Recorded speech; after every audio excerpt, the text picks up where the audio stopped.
Oi gente, tudo bem com vocês? Bem-vindos para mais um vídeo. Hoje a gente vai conversar sobre Frankenstein, da Mary Shelley.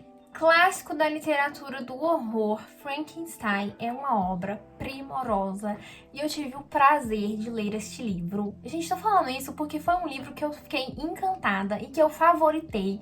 Entrou para um dos favoritos do ano, foi uma leitura incrível. E hoje eu vim aqui discutir um pouquinho com vocês o que me chamou a atenção aqui, o que eu gostei, por que eu favoritei tanto essa obra e por que ser uma escrita primorosa. Antes de falar sobre o livro em si, eu acho que cabe um pouco falar como este livro foi concebido, como ele foi criado. Muitas pessoas já devem saber como foi, mas para quem não sabe, vai ser muito legal.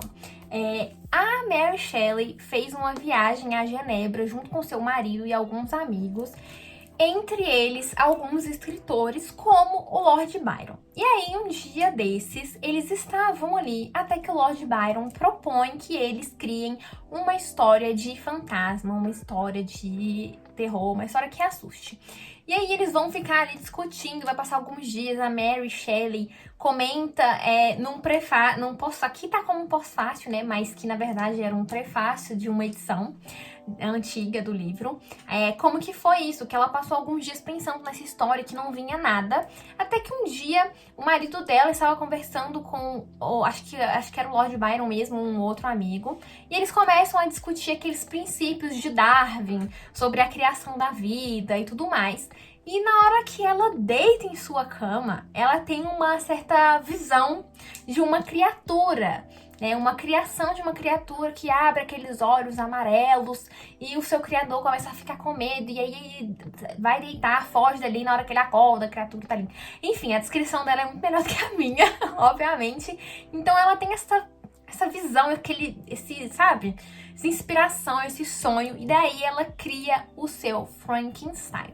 Mas agora falando sobre a obra em si, muitas pessoas devem conhecer, afinal é um grande clássico da literatura, um livro que gerou várias adaptações, é um livro muito citado, é referenciado em várias coisas a todo momento. Eu lembro de Frankenstein sendo referenciado em Pica-Pau, em Os Simpsons e por aí vai.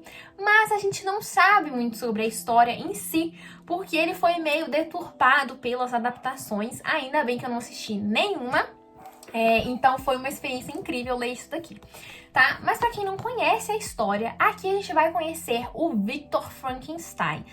Pois é, o nome Frankenstein não é o nome da criatura, mas sim o nome do cientista criador do monstro, tá? A gente vai conhecer o Victor Frankenstein a partir da narrativa do Capitão Walton, não sei como é que fala. Esse cara, ele tá fazendo uma viagem ali, navegando em um barco, porque ele quer descobrir ali alguns locais. E a narrativa começa com este capitão enviando cartas à sua irmã, falando como ele tá, onde ele está, o que ele tá fazendo e tudo mais. E a princípio a gente fica, o que esse cara tem a ver? E aí o Walton, ele começa a falar sobre um amigo, que ele gostaria de ter um amigo. E aí que entra o nosso Frankenstein. Porque ele vai achar um barco à deriva, na verdade uma espécie de trenó ali, meio adaptado para estar no mar. E tem um cara que tá ali dentro, meio que à beira da morte, prestes a morrer. E o Walton vai colocar ele para dentro do barco, vai ajudar ele e vai, né, estabelecer uma certa amizade com este homem do qual ele não sabe nada, não sabe muito bem quem é. E aí, quando esse homem se recupera, ele vai dizer que ele é o Victor Frankenstein e vai contar a sua história, né? Ele vê que este capitão, ele está com certas ambições ali, ambições talvez um pouco perigosas, e aí o Victor fala pra ele tomar cuidado com as ambições dele, porque foram as ambições grandiosas que ele tinha que o levaram à ruína. E aí, o Victor vai começar a narrar pra gente a sua história. A história do Victor começa com ele contando lá um pouco sobre a mãe dele e o pai dele, como eles se conheceram, como que surgiu esse casamento. E aí ele também conta sobre a Elizabeth, né, que vai ser denominada prima, mas na verdade eles não têm um parentesco de sangue, foi uma menina que a mãe dele resgatou ali, uma órfã, e levou a morar com ele. Então ele vai contando ali um pouco sobre a infância, e até o processo dele ir pra faculdade. tá? E também ele vai contar como surgiu as aspirações à ciência dele. Ele vai contar que ele conhece a ciência natural, o que ele estudou. Então, a primeira parte do romance, que ele é dividido em 3 partes, ele vai estar contando um pouco sobre essas coisas. Até que ele conta como surgiu essa ambição de criar um ser. O Victor tá estudando essas coisas ali na faculdade e aí ele descobre uma maneira possível de dar vida, de gerar vida. Então ele vai ter essa missão, ele vai se dedicar por bastante tempo, ele vai negligenciar a sua saúde para criar este ser. Então ele vai reunir ali no seu laboratório e ao contrário do que a gente pensa, não, ele não vai estar em um castelo tenebroso com vários relâmpagos ao redor. A criatura vai tomar vida no quarto de um estudante. Pois é, é assim. E aí, até que um dia ele concretiza e na hora que essa criatura abre os olhos, que é o que a visão que a Mary Shelley teve, o Victor fica aterrorizado com o que ele criou. Ele abre aquele olho amarelado e o Victor simplesmente foge. Ele larga a criatura ali e vai embora. Tipo, ele dorme, vai pro quarto, larga a criatura lá, vai pro quarto, vai dormir. E na hora que ele acorda, a criatura tá ali olhando pra ele, tipo assim, né, esperando alguma coisa. E aí o Victor foge dali também, vai passar um tempo fora de casa. E na hora que ele volta, a criatura não está mais ali. Né, ele abandona esta criatura. Enfim, aí temos essa parte da criação. Só que o Victor vai passar um bom tempo, assim, sem ter notícias dessa criatura. E antes de ter uma certa notícia da criatura, o Victor vai passar por um período de febre. Ele vai ficar bem adoentado. Como eu disse, para ele se dedicar a esse trabalho, ele negligenciou a sua saúde. Então, após essa criação, ele vai entrar num período, assim, de doença muito grave. Ele vai ficar bem enfermo. E aí passa um tempo, ele se recupera e tudo mais. E essa criatura volta para assombrá-lo. Tudo acontece quando um dos seus irmãos é assassinado. E aí o Victor volta para Genebra, que é onde eles vivem, para poder, né, ir lá, né, prestar as condolências. E aí ele percebe que quem assassinou o seu irmão foi a sua criatura, a sua criação. E aí a gente começa toda uma luta aqui entre esses dois seres, porque esta criatura vai se sentir abandonada como ela realmente foi e vai em busca de vingança. E aí, em dado momento, o Victor vai se encontrar com a criatura e a criatura vai narrar pro Victor o que ele passou desde o momento em que foi abandonado, quais as experiências que ele teve. E, gente, pra mim, este foi um momento mais significativo na obra inteira. Quando a criatura toma o poder da palavra e fala, diz o que aconteceu a ele. E, gente, nossa, falar pra vocês, tá? A gente fica com muita dó da criatura, a gente sente uma empatia por ele, mais por ele do que pelo Victor, porque o Victor também vai passar por uns perrengues aqui, né? Mas a gente fica com mais empatia pela criatura do que pelo próprio Victor. Então, a criatura vai começar a contar, e aí ele conta como foi se ver acordando ali, as percepções que ele teve e o que ele fez. E aí ele vai contar que ele teve experiências com outros humanos, das quais não foram experiências tão boas. Sabe aquela coisa que o Jean-Jacques Rousseau fala, de que o ser humano nasce bom e a sociedade o corrompe? Tem muito disso daqui.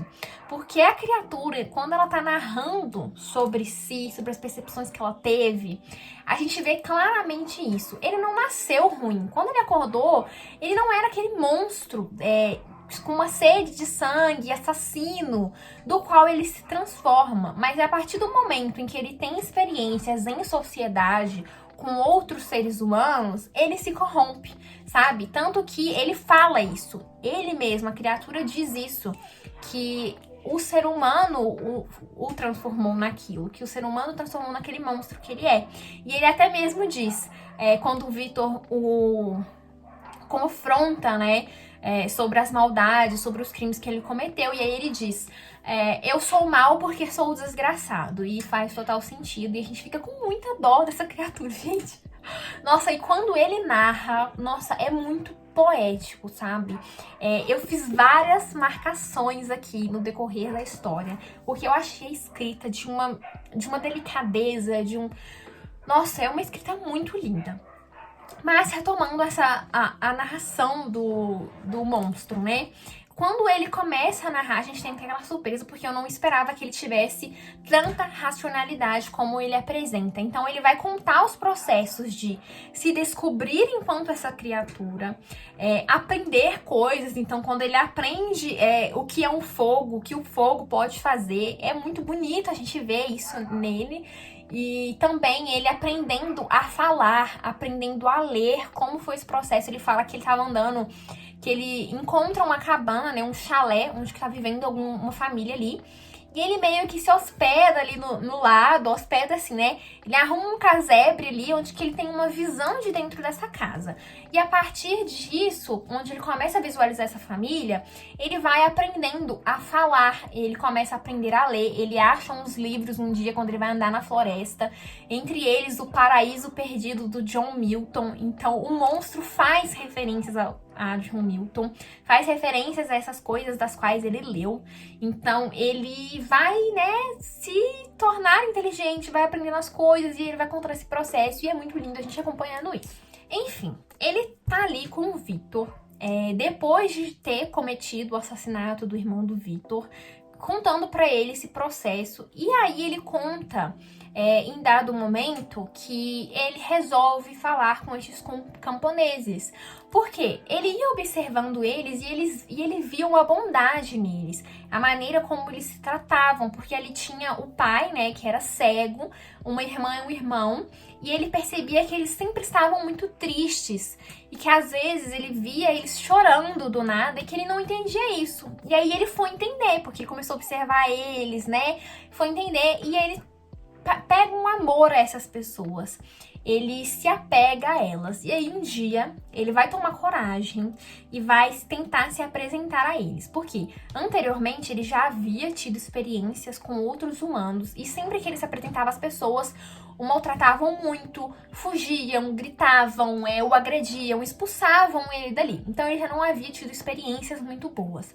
E aí ele estava receoso de se apresentar a estes camponeses. Só que, né, ele toma coragem e tenta se apresentar. Só que aí, gente, o resultado não é lá dos melhores. E a gente fica com muita dó dele. E aí, a partir dessas experiências que ele tem, ele vai se transformando. Então, ele vai realmente virando aquele monstro, sabe? Aquela criatura que mata, que se vinga, não sei o quê. E tá ali narrando essas coisas pro Victor com um propósito. Porque o Victor tá em dívida com ele, de certa forma. O Victor criou esta criatura, a abandonou, não deu instrução, largou ela pra lá, à mercê. Então, assim, ele tem uma parcela de culpa e uma dívida com essa criatura, e a criatura vai cobrar, vai pedir para o Victor fazer uma coisa para ele. Só que, a princípio, o Victor vai aceitar, porque ele vai olhar e pensar assim, não, realmente, né, eu não tô muito bem aqui. Só que aí depois ele volta atrás, né, filha? Aí vai ser só loucura, loucura, loucura. E aí, a partir disso, o Victor, a princípio, vai aceitar a proposta, mas quando ele nega, ele vai, né, sofrer a fúria deste ser que jurou vingança contra o Victor, falou que ele não poderia ser feliz, já que ele não é, né? Como o Victor poderia ser feliz, sendo que a criatura da qual ele criou, ele largou à mercê e deixou ele, sabe, miserável, como ele mesmo diz. Uma coisa legal que eu acho aqui nessa história é que eu não sei se vocês conhecem as narrativas de moldura. As narrativas de moldura, por exemplo, em Decamerão. Decamerão é um ótimo exemplo de narrativa de moldura. A gente tem ali um grupo de jovens que, fugindo da peste negra, se hospedaram ali no campo e resolvem contar histórias para passar o tempo. Essa é a narrativa de moldura dentro de Decamerão. E o que eu acho legal é que Frankenstein surge de uma situação parecida, sabe? Não tem uma narrativa de moldura aqui, mas a situação em que Frankenstein foi escrito, de um grupo de amigos que está fazendo uma viagem e decide fazer uma história, é uma narrativa de moldura. E eu achei sensacional. sensacional. E ainda, pensando nisso, no Decamerão ou em As Mil e Uma Noites, a gente tem uma coisa aqui dessa contação de histórias oral. Como eu disse, a gente... Olha pra vocês terem noção o que eu tô querendo dizer aqui. Além de ter essa parte epistolar, né, de o livro ser narrado em cartas do Walton para a irmã, a gente vai ter essa questão da contação de histórias oral, porque o Victor vai contar uma história para o Walton, a criatura vai contar uma história para o Victor, o Walton vai contar uma história para a irmã. Então também tem isso aqui que eu achei incrível, que... Ai, gente, olha só, falar pra vocês, tá? Este livro aqui, ele é cheio de nuances, ele é cheio de camadas, ele não é apenas a história do Frankenstein em si, né, do Victor e da sua criação. A gente tem todas essas questões que envolvem, que faz com que seja muito mais rica. E pra mim foi incrível perceber essas questões aqui na narrativa. Então, como eu disse, a gente vai acompanhar aqui, bem mais ou menos no meio da narrativa, o monstro contando a sua história. E como eu disse, pra mim, é a parte mais significativa da história, porque a gente vai acompanhar um processo de descobrimento do monstro, dele se entender enquanto algo diferente, algo que até então não existia. Então, em dado momento, quando ele tá narrando, ele ainda fala assim, ó: minha pessoa era horrível e minha estatura gigantesca. O que isso significava? Quem eu era? O que eu era? De onde tinha vindo? Qual era o meu destino? Essas perguntas me assaltavam continuamente, mas eu era incapaz de respondê-las. E neste capítulo, onde que ele fala isso, é onde que ele vai contar sobre os livros que ele leu. Então, o primeiro que ele lê é O Paraíso Perdido, né? Ele fala que tinha 3 volumes lá. Paraíso Perdido, Vidas Paralelas de Plutarco e Os Sofrimentos do Jovem Werther. E aí ele vai contando o que ele foi aprendendo com cada um desses livros. Então, primeiro ele lê O Jovem Werther, né, que é um livro lá alemão, que a gente vai, acho que se não me engano, do Goethe. E aí ele vai contar o que ele aprende a partir disso, sabe? E aí ele ainda fala assim, ó: mas eu pensava em Werther mais como um ser divino que jamais contemplei e imaginei. Seu caráter não continha presunção, mas penetrava fundo. As dissertações sobre morte e suicídio eram calculadas para me preencher com espanto. Eu não fingia entrar nos méritos do caso. Ainda assim, inclinava-me para as opiniões do herói, cuja morte me fez chorar sem entender precisamente. Então, assim, quando ele narra isso, a gente percebe que ele não é apenas um monstro, que ele tem a sua humanidade ali. E aí que entra muito aquilo que eu tava falando, de o ser humano nasce bom e a sociedade o corrompe. Porque, cara, uma pessoa, um monstro do qual não teria alma, não teria sentimentos, choraria com um romance? Eu acredito que não. E ele chora, ele fica emocionado quando ele contempla o sofrimento daqueles camponeses dos quais ele está observando. Ele chora lendo um livro, ele fica emocionado, ele aprende coisas. Então, assim, eu vejo claramente isso daqui. E aí depois ele vai falar, né, sobre Vidas Paralelas, que continha a história dos primeiros fundadores das antigas repúblicas. E aí ele fala que esse livro tem um efeito diferente do que Os Sofrimentos do Jovem Werther. E aí ele vai contando o que ele aprendeu com esse. E aí depois chega em Paraíso Perdido. E aí ele fala o que ele aprendeu com Paraíso Perdido. E aí ele fala uma coisa que pra mim é bem marcante, que eu até grifei aqui também, que é: Deus, com piedade, fez um homem belo e encantador, a partir de sua própria imagem. Mas minha forma é um tipo sujo da sua, mais horrível ainda pela semelhança. Satã tem seus companheiros, colegas diabos, para admirá-lo e encorajá-lo. Mas eu sou solitário e abominado. Então, assim, durante a narrativa dele, a gente vai se emocionando e criando essa empatia por ele. Por mais que ele vá cometer os seus crimes, a gente não tem como você não sentir empatia por esse monstro, por isso tudo que ele tá passando, sabe? E a gente fica com muita raiva do Frankenstein. Eu pelo menos fiquei, sabe? Então, em dado momento, a gente fica nesse duplo de também sentir empatia pelo Frankenstein, porque afinal ele vai ter a sua parcela de sofrimento aqui depois, de se negar a realizar o desejo do monstro. E aí, minha filha, só ladeira abaixo pro Frankenstein, coitado. mas também a gente fica com muita dó do monstro. E o final ele é bem tocante. O final mostra também essa questão de que um monstro, ele não é 100% ruim. Ele não é essa criatura sem sentimentos e sem compaixão. A gente vê isso claramente nele, porque ele também sente remorso, essa capacidade dele de sentir as coisas, de ter consciência. Então isso é algo que me chamou muita atenção. E outra coisa, a gente tem este livro como uma história de horror, assim. Eu acho que o horror aqui, ele não tá no monstro, nas coisas que ele faz. Tá no horror do próprio ser humano, de como ele recebe algo que é diferente.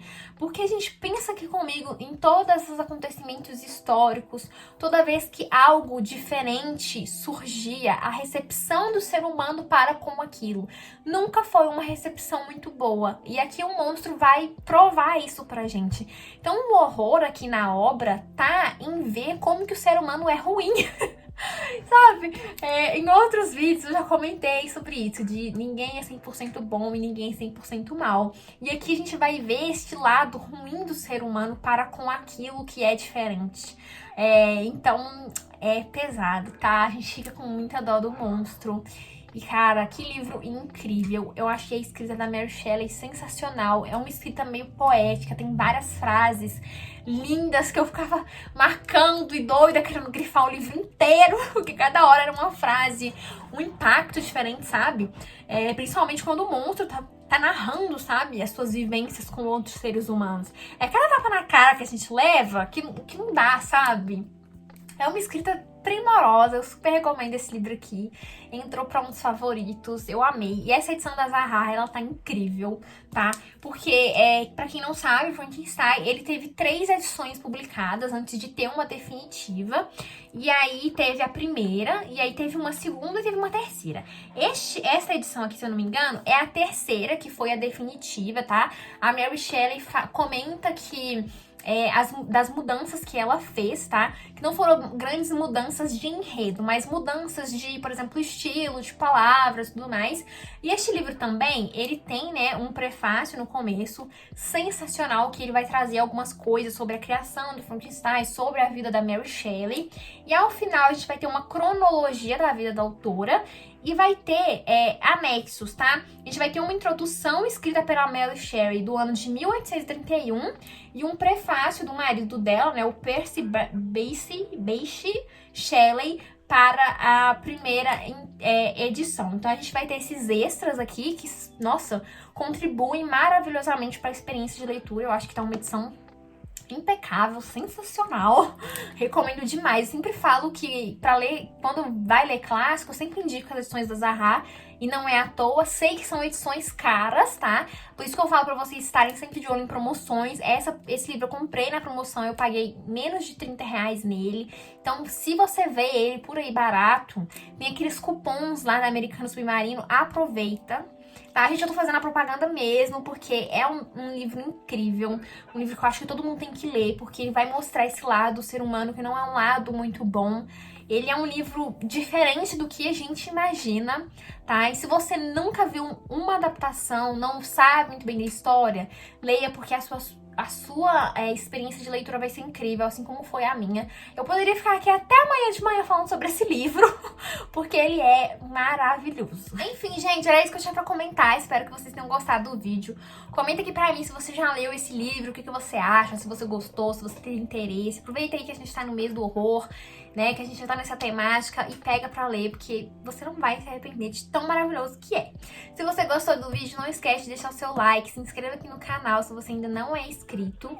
Lembrando que eu tenho um link de afiliado na Amazon, e se você quiser patrocinar o canal de uma forma sem gastar nada além, compra pelo meu link, porque você pode comprar qualquer coisa na Amazon, o valor não se altera pra você, tá bom? Então é isso, pessoal. Espero que vocês tenham gostado. Beijos e até o próximo vídeo.